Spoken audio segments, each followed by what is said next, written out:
Y entonces Isabela Paz, pedagoga, terapeuta y la directora de Felices Jugando, que es un centro de ayuda psicomotriz, pues nos comparte parte de su experiencia. Isabela, buen día, ¿cómo estás? Buenos días, muchas gracias, estoy aquí bien, impresionada que pasa tan rápido todo. yo, yo tenía un listado de temas y cuando me escribe ayer lo ando, yo dije, ya, pero yo pensé que todavía era la semana que viene, pero así pasa el tiempo. Pues hola, miren, Isabela. hoy... Traes un tema interesante hoy. Uf. Ay, sí, ustedes saben que sí, porque cuando escuchaba a Rey presentarme, ¿no? En verdad yo estoy muy enfocada, sí crianza, pero sobre todo en los adultos, en la persona del adulto que crías, porque eso es lo que pasa, no podemos separar nuestras experiencias, nuestra historia afectiva de nuestra parentalidad. Y mientras más conscientes estemos, más herramientas tengamos nosotros para manejar esas, generalmente son nuestras heridas, nuestras creencias que van a afectar cómo ayudamos a nuestros hijos a desarrollarse, ¿no? Tanto positivo o negativo. Entonces el tema de hoy es un tema de gestión emocional. La gestión emocional que no muchos recibimos, o sea, que no todos nos dieron, pero que tenemos que aprender a manejarla. Y aquí hay algo muy importante para empezar, ¿no? Lo primero es la creencia. Si hay algo muy difícil de romper en el ser humano, son las creencias. En primer lugar, porque muchas creencias operan a nivel subconsciente y a veces tú no tienes el tiempo o no lo miras, no lo puedes mirar, no lo puedes identificar. Entonces, las creencias de cómo se deben gestionar las emociones están asociadas a lo que tú viviste en tu experiencia de infancia, de niño. Uh-huh. Y como todas las creencias, mientras no las abrimos, mientras no las destapamos, las miramos y decidimos, bueno, mira, yo no quiero hacer esto, yo no quiero hacerlo así, entonces operan y rigen toda nuestra vida. Entonces, cuando nosotros recibimos, yo puse ese título porque realmente la gestión emocional es algo que recibimos de nuestros padres. O sea, que desde bebitos, es más, desde la barriga, desde el útero, uno va aprendiendo sobre emociones porque cada emoción, recuerden, tiene una huella biológica. Cada emoción tiene una liberación de hormonas, de neurotransmisores que crean un estado de ánimo. Entonces, si tú viviste, si tu mamá tenía... hay muchos factores de vulnerabilidad, ¿verdad? Una enfermedad física, psiquiátrica, condiciones de vulnerabilidad como puede ser pobreza o madre soltera, lo que sea, ¿no? Problemas de pareja, pues todo eso ya te vulnerabiliza tu cerebro. Entonces ya eso te habla de las emociones, ya tú las vives antes de nacer. Y luego no es solo como cuando tú naces, cómo tú recibes la gestión emocional hacia ti. Por ejemplo, si... ¿Se acuerdan que los bebés antes podíamos dejarlos llorar, verdad? Uh-huh. Ah, llóralo, los pulmones se desarrollan. No, pues no. Ahora dice, pero ahora todavía... No, y no lo digo yo, siempre lo digo, lo dice la ciencia, vayan a investigar. Claro, porque vamos descubriendo más cosas, ¿no? Así como las redes ya se sabe que lo han puesto que hasta los 15 años, yo lo extendiera a los 16, 18. Pero bueno, ya vamos descubriendo el efecto de las redes, ya vamos poniendo las atenciones y los límites a eso. Entonces, pues la emocionalidad, si tú eres un bebé que te dejaron llorar porque lo dijo el médico, porque lo que sea, porque tu mamá no podía estar o tu papá, entonces tú vas a registrar, primero, esas son hormonas de cortisol muy fuertes que tu cerebro inmaduro no lo puede gestionar. Entonces, si tú no has sanado, ¿qué pasa? Si tú continúas en ese estado de cortisol, en ese estado de estrés, porque primero, no te acompañan a gestionar las emociones, ¿verdad?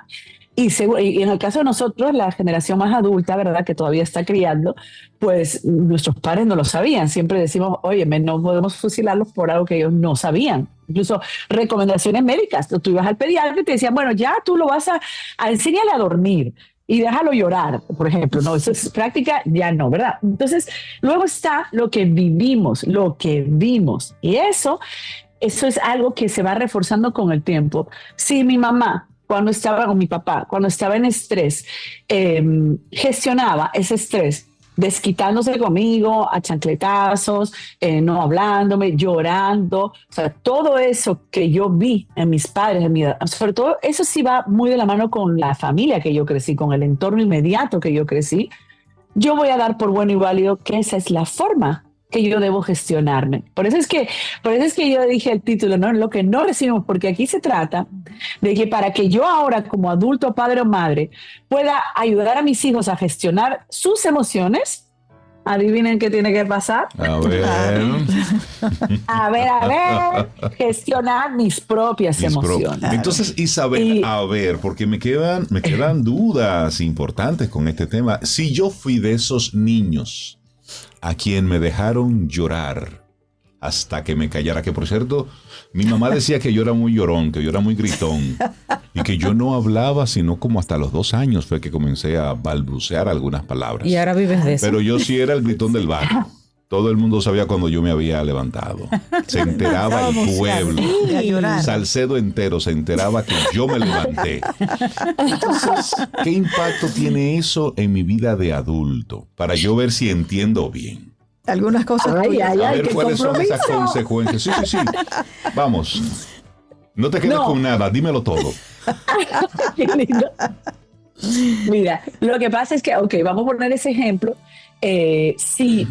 Oye, como todo, si durante la infancia esas situaciones se repitieron, quiere decir que yo lloraba por todo, pero aquí viene la acción. ¿El adulto me acompañó o no me acompañó?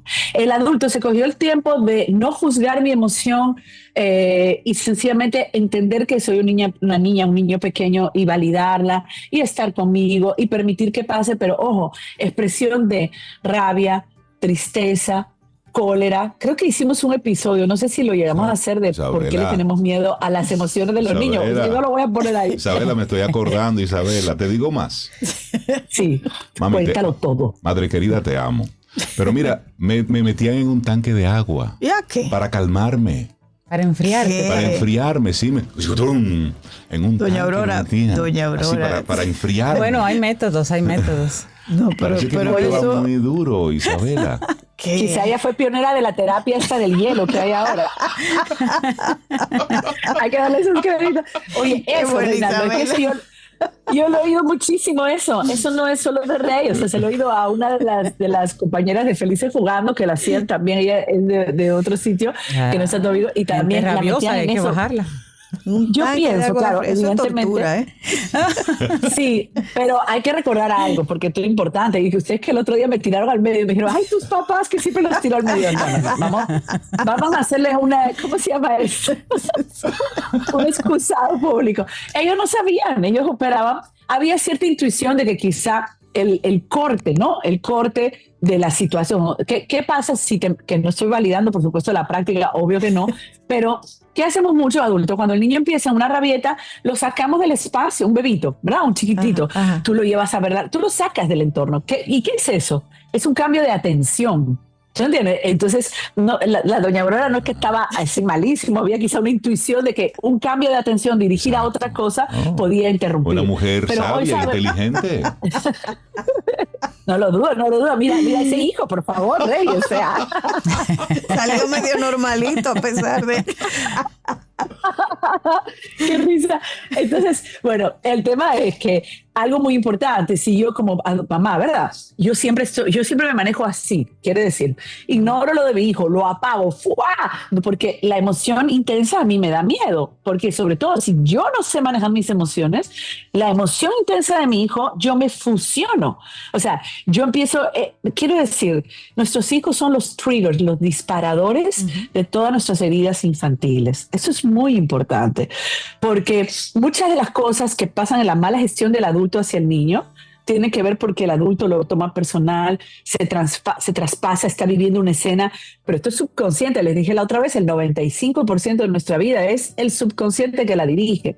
Entonces, cuando un niño, si yo no sé tomar esa distancia emocional de lo que está viviendo mi hijo y de que yo soy el adulto y coloco mi rol en el rol del adulto, no en el adulto herido, no en el niño que fui, sino, o la niña que fui, sino en que yo soy una persona madura, estoy consciente de mis heridas, estoy consciente de mis creencias. Por ejemplo, tú pudiste, Rey, haber validado que era bueno y válido meterlo a la ducha a tu hijo, ¿entiendes? Y entonces desarrollar esa práctica, por decirte, pero quizá tú no lo sé, ¿no? Habría que preguntarle a Eli.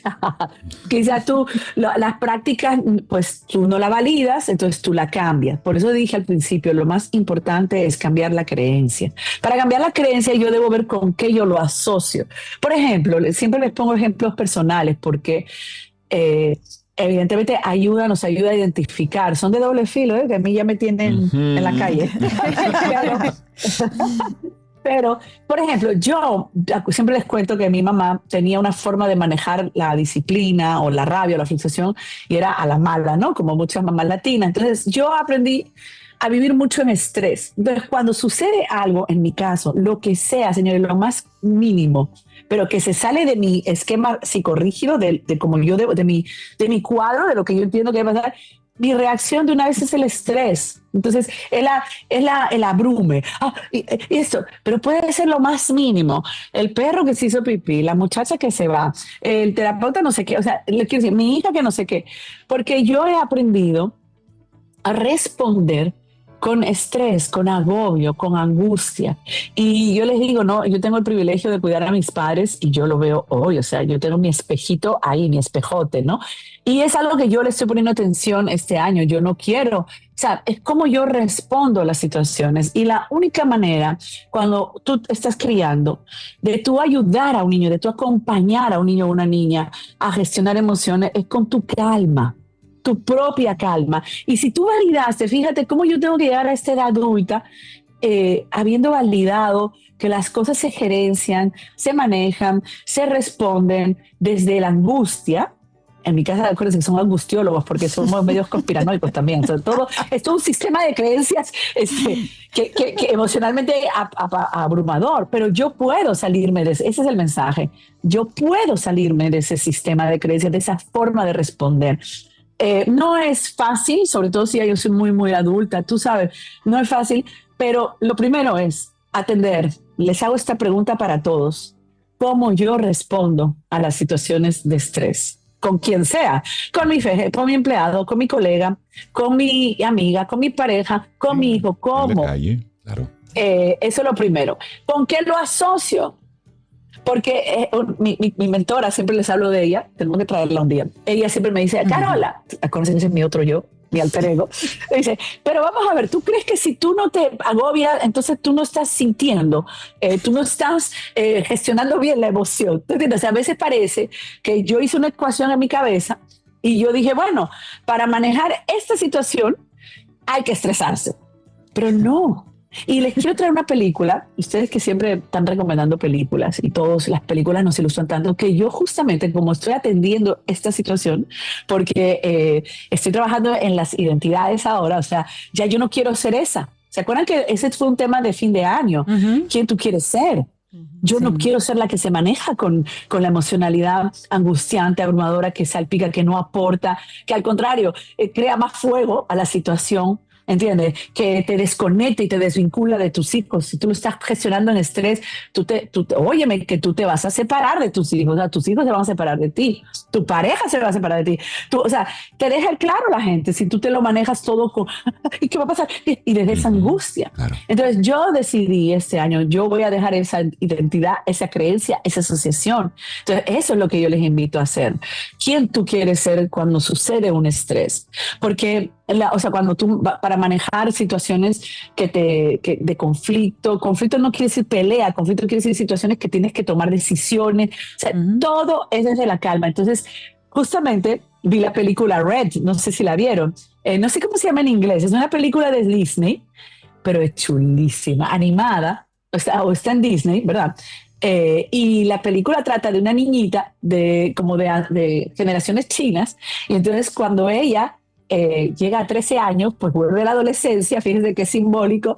Ella a los 13 le gustan los chicos, quiere ser rebelde, pero la mamá era toda cuadrada, psicorrígida, entonces ella también era psicorrígida, y ahí resulta que había heredado de sus generaciones, de sus antepasados chinos, que cuando ella vivía emociones intensas se convertía en un panda rojo.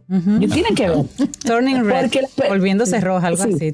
Volviéndose roja, exactamente, porque a mí me ilustró tanto, y fíjense, es una película animada, las herramientas que la niña empieza a hacer, señores, y les quiero decir algo muy personal. Una de las cosas que la calmaba, pero la emoción intensa, la alegría, el júbilo, la tristeza, la rabia, todas las emociones, ¿verdad? Ella las convertía en un panda. Y para ella poder gestionar, ella incluso está creo que en YouTube, ¿no? Cómo gestionaba, ella empieza a recordar los momentos alegres con sus amigas. Entonces, ahí tenemos una tremenda herramienta, que en ese momento que estamos con el furor de que voy a responder como bueno y válido, como respondía mi vieja identidad, como yo lo validé desde pequeña, a través de la angustia, del agobio, no. Entonces yo voy a calmarme, voy a coger ese momento. Quizá te funcione respirar, quizá te funcione salir a caminar, quizá te funcione lo que hacía la niña May, se llamaba la niña, que era imaginarse. Yo, por ejemplo, estuve haciendo una práctica, el otro día me sentí muy abrumada por algo, esa era mi experiencia personal, y cerré los ojos y me puse a tratar de recordar momentos bonitos en distintos de mi vida. Señores, al principio me dio una brega porque yo solo me acuerdo de los momentos terroríficos. Todos. Yo creo que todos. Claro, pero fíjense lo difícil que se nos hace.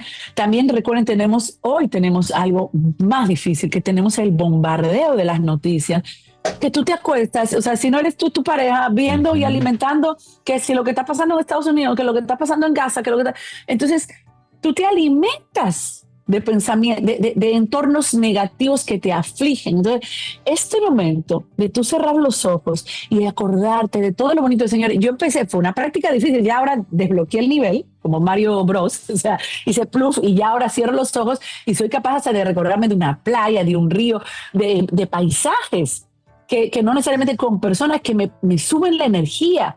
Entonces, cuando yo estoy con la energía alta, entonces yo puedo responder desde la energía alta, sin perder la conexión con el otro. Cuando yo estoy respondiendo desde la bruma, la angustia, la reactividad, yo estoy respondiendo de una energía muy baja, donde me voy a llevar de encuentro a todo el mundo y a todas mis relaciones. Entonces, fíjense qué vital es aprender a gestionar nuestras emociones. No demos por bueno y válido que yo debo gritarle al otro para que el otro me entienda. Si yo soy de las que le grita al otro o de las que pone el dedo allá, ¿y por qué? Incisiva. Eso es porque yo lo aprendí, señores. Sí. Yo no me lo inventé, yo lo aprendí. ¿En dónde? En mi entorno. Entonces, hoy es una invitación a destapar ese nivel de dónde yo aprendí esa gestión emocional y de reconocer que si mis relaciones son difíciles, tienen mucho que ver conmigo, no con el otro, y con mis respuestas. Entonces, no demos por bueno y válido que para ser un jefe yo debo gritar, yo debo descalificar, yo debo imponerme, debo... O sea, no lo demos por bueno y válido. Isabela, ¿cuánto aprendizaje con lo que nos compartes hoy? La gestión emocional. Estamos gestionando los recursos financieros, estamos gestionando todo, dónde vivimos, cómo manejamos nuestra vida profesional, pero no estamos gestionando nuestra emocionalidad. Ayer, aquí, frente a la oficina, en una hora de mucho tránsito, bueno, pues se armó lo de siempre, un embotellamiento, y una persona pegó un bocinazo. Ay, tan desagradable eso. Cintia sale desesperada porque piensa que está ocurriendo algo, y cuando sale uno de los perros sale, y luego sale el otro perro, y entre agarrando uno, se cayó. Y yo me caí. Cintia se cayó. Ay, Dios, y se cayó. nadie fue capaz de ayudar a esa angelita. Pon una carita así. Nadie fue, porque todo el mundo estaba en su bocinazo, en salir corriendo hacia la nada. Estaba centrado en mí. Porque es eso. Sí. Cuando no gestionamos nuestra emocionalidad, estamos concentrados en la nada. Estamos solamente en lo nuestro, en lo que a mí me importa. Mí mismo. En modo supervivencia, nosotros mismos. Sí, tal cual. Es eso. Sí. ¿Y cuál es la realidad? Que con ese corre con el que andamos, es corriendo como locos hacia la nada. Y esa es la realidad, porque que tú llegues un minuto antes, un minuto después a tu casa, solo te va a quitar a ti un pedazo. Pero tú auxiliar a una persona que se cayó, es decir, eso cambia y transforma vidas. Isabela, muchísimas gracias por invitarnos hoy a darle una mirada a nuestra gestión emocional, ese regalo que muchos no recibimos. Algunos lo han recibido, pero nosotros como adultos con un nivel consciente sí podemos comenzar a regalarnos, gestionar nuestra emoción. Isabela, un abrazo. Cuídate mucho. Un abrazo. Isabela. Chao. Gracias, Isabela. Gracias por tu tema siempre. Bueno, y tenemos aquí a Pavel Núñez con un tema que no había escuchado, muy bonito, que se llama Amapola. Así seguimos acá en Camino al Sol. Aquí termina Camino al Sol.